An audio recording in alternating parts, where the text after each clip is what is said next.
ప్రభునందు ప్రియమైన జెహోజిర్లోని spiritual ప్రేతి members అందరికీ నా హృదయపూర్వక వందనాలండి. ఇది నిన్నకి ఏర్పాటు చేయబడిన వాక్య భాగము లోకాసు వార్త 15వ అధ్యాయం 6వ వచనం చదువుతాము. మీరు నాతో కూడా సంతోషించుడి, తప్పిపోయిన నా గొర్రె దొరికినదని వారితో చెప్పాను కదా. చిన్న ప్రయత్నిస్తున్నామండి. స్తోత్రం స్తోత్రం స్తోత్రం స్తోత్రం పరిశుద్ధుడు పరిశుద్ధుడు పరిశుద్ధుడు సర్వభూలోకమును సృష్టించి దానిని నీతితోనూ న్యాయంతోనూ పరిపాలించు కొనియాడబడుతున్న మా ఘనమైన యేసయ్య, మీ ఘనమైన పాదములకు లెక్కచిన వందనములు స్తోత్రములు చెల్లించుకుంటున్నాం తండ్రి. సర్వశక్తి గల దేవుడిగా మీరు ఉన్నారు. ఏమి ఇచ్చినా కూడా మీరు తెచ్చిన ప్రభావ వాక్యం నుంచి ఉన్న ప్రతి ఒక్క బిడ్డను మీరు దగ్గర దీవించి ఆశీర్వదించండి. వాక్యానుసారమైన జీవితాన్ని మేము జీవించలాగిన మీ కృప చూపిస్తారని. ఏమి లేదు ప్రభావ అందర్శించడానికి మాత్రం మీరు ప్రభావ సమస్త ఘనత మహిమ మీరు పొందుకుంటారని మా కొరకు సిలువలో ప్రాణం పెట్టి తిరిగి లేచిన యేసయ్య పరిశుద్ధనామమున ఎక్కిలి వినయంతో బ్రతుకులాగా వినిపించున్నాం మా తండ్రి. ఆమేన్.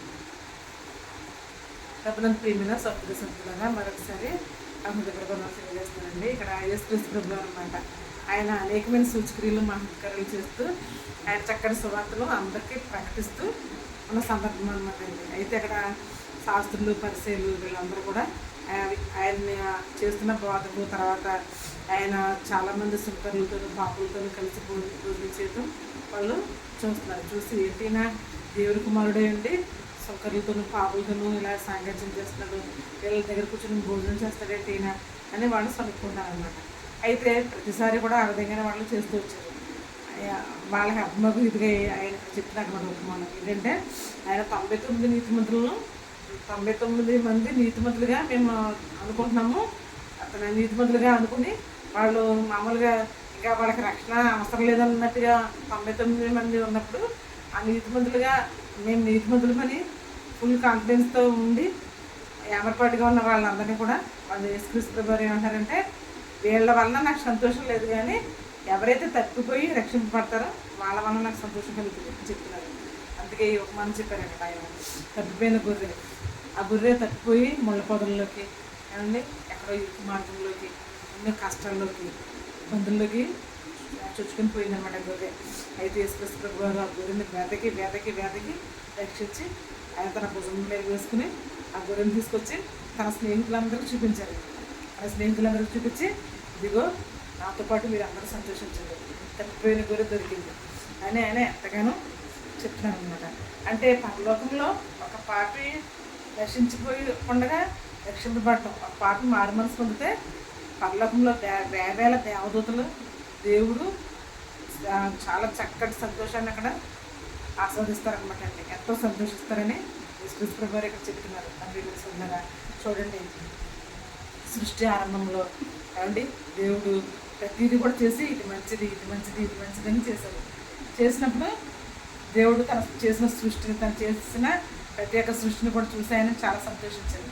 అయితే నా ప్రియమైన సంతులారా, ఆ సృష్టిలో చేసిన ఆకాశము, భూమి, సూర్యచంద్ర నక్షత్రాలు, వెలుగు, చీకటి ఇవన్నీ కూడా చాలా మంచిదని తండ్రి దేవుడు సర్టిఫికెట్ ఇవ్వడం మనం చూస్తున్నాం.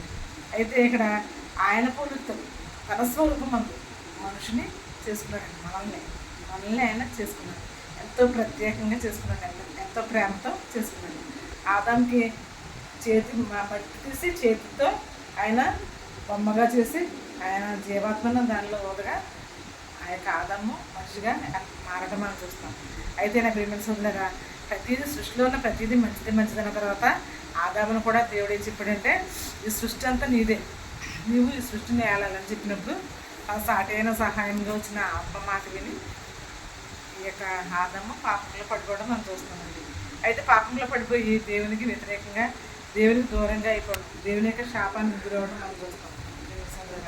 దేవునికి శాపానికి గురైనప్పుడు దేవుడు అక్కడ శిపిస్తాడు. ఏంటంటే నీవు చాలా దేవుని యొక్క ఆజ్ఞను అతిక్రమించడం కనుక నువ్వు చాలా కష్టపడి బ్రతుకుతావు. భూమిని సేద్యపరుచుకుని ఆ యొక్క కష్టం నుంచి వచ్చిన ఫలాన్ని, కష్టం నుంచి వచ్చిన ఆహారాన్ని నువ్వు పూజిస్తావు అని చెప్పాడు. చెప్పిన తర్వాత నీవు మన్నువు కనుక తిరిగి మట్టిగా అయిపోతావు అని చెప్పాడు. అంటే మరణిస్తావు అని చెప్పాడు. కానీ అంతకు ముందు ఎప్పుడైతే ఆదాము దేవునితో ఉన్నాడో, దేవుని యొక్క సహవాసంతో ఉన్నాడో, ప్రతిరోజు కూడా సంధ్య వేళప్పుడు తండ్రి దేవుడు ఆదాము దగ్గరికి వెళ్ళి ఆదామా అని ఎంత చక్కగా ప్రేమగా పిలిచి ఇద్దరు కూడా ఎంతో చక్కటి సంభాషణలు అక్కడ జరుపుకుంటూ ఉండేవారు అనమాట. ప్రేమ సోదరులారా, ఎప్పుడైతే దేవుడు తినవద్దన్న ఆ యొక్క ఫలాన్ని వాళ్ళు గురించారో అప్పుడు దేవునికి తన ముఖం చూపించుకోలేక చాటుగా అయిపోయాడండి. ఆదాము నువ్వు ఎక్కడున్నావు అని అన్నప్పుడు, ప్రభువా నేను నిన్ను చూడలేక నేను దాక్కున్నానని చెప్తున్నాను. అందుకే అదేనండి. తర్వాత ఇంకా రాను మనుషుల్లో పాపం ఎక్కువైపోయినప్పుడు బాబేలు గోపురం దగ్గర చూడండి, ఇక్కడ నోవాహు కాలంలో కూడా 120 సంవత్సరాలు నోవాహు గారు సువార్త ప్రకటిస్తూ కూడా ఆయన దేవుడు కట్టమన్న వాడను ఆయన కట్టినప్పుడు ఎవరు కూడా ఆ వాడలో ప్రవేశించలేదండి. దేవుడు జలప్రాణాలను రప్పిస్తాడు, మనల్ని అందరినీ నాశనం చేస్తాడు. అందుకే దేవుడు నాకు చెప్పిన ఈ యొక్క చక్కటి సదావకాశాన్ని మీరు అందరూ వినియోగించుకోండి అని 120 సంవత్సరాలు నోవాహు దేవుని యొక్క సువార్తను అక్కడ ప్రకటించడం మనం చూస్తామండి. వాడలోకి 2 రక్షింపబడింది అని చెప్పినప్పుడు ఎవ్వరు కూడా ఆ మాట వినకుండా ఎవరు కూడా ఆ వాడలో ప్రవేశించలేదండి. నోవాహు కుటుంబం మాత్రమే రక్షింపబడడం మనం చూస్తున్నాం. అయితే ఆదాంకి అప్పుడు దేవుడు ఏమండి ఆదికాండం 3:16 అది చెప్పాడనమాట, నేను ఒక దేవుని కుమారుని లోకానికి పంపిస్తాను, స్త్రీ సంతానం నుండి ఒక లోకరక్షకుడు పుడతాడని చెప్పేసి అని అప్పుడు వాగ్దానం చేశారు తండ్రి దేవుడు. తర్వాత ఇక్కడ ఇక్కడ నోవాహుకు కూడా నిబంధనలు చేస్తారండి. నోవాహుకి ఇంద్రధనుస్సు అనే నిబంధనలు ఆయన చేశారు. ఇప్పుడు కూడా నేను జలప్రళయం తప్పించును, ఇప్పుడు కూడా జనాలని ఈ విధంగా నాశనం చేయని చెప్పేసి ఒక నిబంధన గుర్తుగా ఇంద్రధనుస్సును అక్కడ ఏర్పాటు చేయడం మనం చూస్తాం. అయితే నాకు ప్రియమైన ఎంత చేసినప్పుడు కూడా ప్రతి ఒక్క మనిషి కూడా ఎప్పుడు దేవునికి విరోధంగా అతిక్రమం చేసేవారుగానే ఎంతో భయంకరమైన ఉగ్రతకు అందరూ గురైపోతున్న సందర్భం అనమాట అండి. తర్వాత వీళ్ళకి బాబేలు గోపురాన్ని కడుతున్నారు. బాబేలు గోపురం కట్టినప్పుడు మనం ఆకాశానికి వెళ్ళిపోదాం పరలోకంలోకి వెళ్ళిపోదాం మనం అని చెప్పేసి అని బాబేలు గోపురం కడుతుంటే ఇక్కడ దేవుడు కూడా వాళ్ళకి తారుమారు చేయడం, భాషలు తారుమారు చేసినప్పుడు అది ఆ బాబేలు గోపురం కట్టడం అది కూడా మనం చూస్తాం. అక్కడ చూస్తున్నారా, ఇట్టి రీతిగా మా యొక్క పాత నిబంధనలో అంతా కూడా తండ్రి అయిన దేవునికి తిరుగుబాటు. ఇశ్రాయేలు జనాంగం కూడా, ఇశ్రాయేలు ప్రజలు కూడా పాలు తినలు ప్రవహించే దేశానికి అక్కడ ఐగుప్తుల వాళ్ళు ఎన్నో కష్టాలు పడుతున్న సందర్భంలో తండ్రి అయిన దేవుడు వాళ్ళని మోషే గారి ద్వారా విడిపించినప్పుడు ఇప్పుడు కూడా చాలా సనుగుడు గొనుగుడు చేస్తూ తండ్రి అయిన దేవునికి కోపం రప్పించేవారుగా అక్కడ వాళ్ళు ఉన్నారు.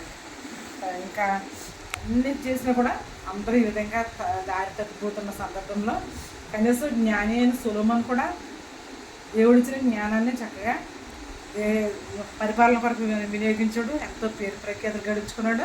అంత చక్కగా చేసిన తర్వాత కూడా ఆయన కూడా తొట్టిల్లిపోవడం మనం చూస్తున్నాం. అయితే ఇంకా మనుషులందరూ కూడా ఈ విధంగానే తొట్టిల్లిపోతున్నారు, మనుషులందరూ కూడా ఈ విధంగానే పాపంలో పడిపోతున్నారు అని చెప్పేసి అని తండ్రి అయిన దేవుడే ఏం చేశాడంటే తన కుమారుణ్ణి లోకానికి పంపించడం మనం చూస్తున్నాం. పంపించి అందుకే ఇక్కడ రామ 5:8 ఇట్లనగా మన దేవుడు మన ఎడల తన ప్రేమను వెల్లడిపరుచున్నాడు. ఇట్లనగా మనం ఇంకనూ పాపులమైనగా క్రీస్తు మన కొరకు చనిపోయింది. అప్పుడు చనిపోయిన తర్వాత యేసుక్రీస్తు ప్రభువు గారు చనిపోయిన తర్వాత ఆయన యొక్క రక్తం ఇచ్చి మనం కొన్నాను.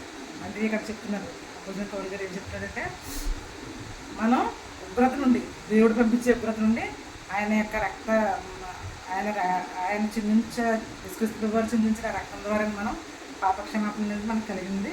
తర్వాత మనం దేవుని యొక్క ఉగ్రత నుంచి మనం రక్షించబడుతున్నామండి. అందుకే మనం ఇప్పుడు కూడా ఏం చేయాలంటే ఇప్పుడు కూడా దేవుని యందు విశ్వాసం ఇచ్చేవారిగా ఉండాలి. ఆ విశ్వాసం ఏ విధంగా కలుగుతుందండి మనకి దేవుని యొక్క వాక్యం వినడం ద్వారా విశ్వాసం అనేది కలుగుతుంది. అది ఇక్కడ యేసుక్రీస్తు ప్రభువు గారు చెప్తున్నారు, రక్షించిన దాని మీదకి రక్షించడానికి నేను ఈ లోకానికి వచ్చానని చెప్పాను.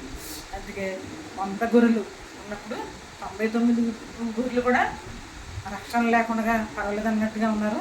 అయితే ఒక్క గొర్రె తప్పిపోవడం యేసుక్రీస్తు గారు చూసి ఆ గొర్రెని వేదకి రక్షించి ఆ యొక్క పాపంలో చిక్కబడిన ఆ యొక్క గొర్రెని రక్షించి ఆయన తన భుజముల మీద వేసుకోవడం అండ్ ఆ యొక్క సంతోషాన్ని తన స్నేహితులతో అందరితో కూడా షేర్ చేసుకోవడం మనం చూస్తాం. అందుకే నాకు ఏమనిపిస్తుందా, మనం ఇప్పుడు కూడా పాపంలో పడిపోకుండా ఉండాలంటే మనం దేవుని యొక్క వాక్యాన్ని చదివేవారిగా ఉండాలి, అట్ ద సేమ్ టైం వాక్యాన్ని వినేవారిగా ఉండాలి.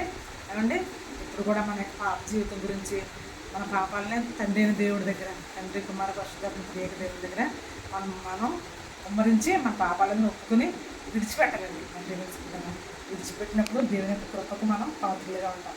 అప్పుడు ఈ కృపాక్షేమంలో నా వెంట వచ్చింది అని దావీదు మహారాజు చెప్పినట్టు, నేను చిరకాలం యెహోవా మందిరంలో నేను నివాసం చేస్తానని చెప్తున్నాడు దావీదు మహారాజు. ఎప్పుడండి మనం ఎప్పుడైతే దేవుని మనం కాపరిగా చేసుకుంటామో అక్కడ ఆ తప్పిపోయిన గురిని యేసుక్రీస్తు ప్రభువు రక్షించారండి, వెతకి రక్షించారు.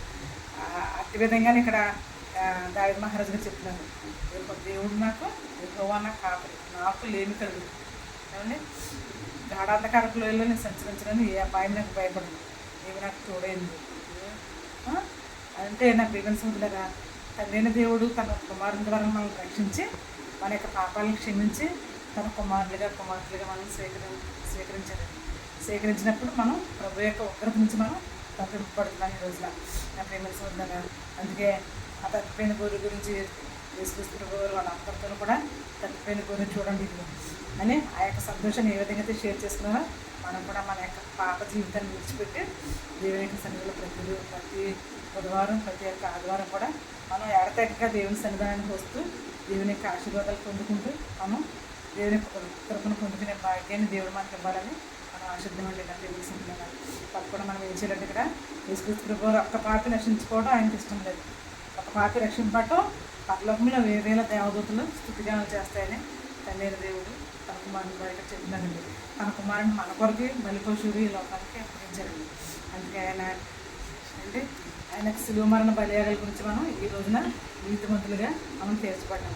ఆ యొక్క రక్షణ భాగ్యాన్ని మనం సంతరించుకోవాలంటే తప్పకుండా మనం అనుదినము కూడా దేవుని యొక్క వాక్యాన్ని చదివేవారిగా ఉండాలి, దేవుని యొక్క వాక్యాన్ని వినేవారిగా ఉండాలి. అట్ ద సేమ్ టైం మన యొక్క పాపాలు ప్రభు సన్నిధిలో ఒప్పుకుని విడిచిపెట్టి సంతోషకరమైన జీవితాన్ని జీవించలేకనా పరిశుద్ధాత్మ దేవుడు ఈ వాక్యాన్ని మన వింటుల్లో దీవించి ఆశీర్వదించడం గాక. God bless you.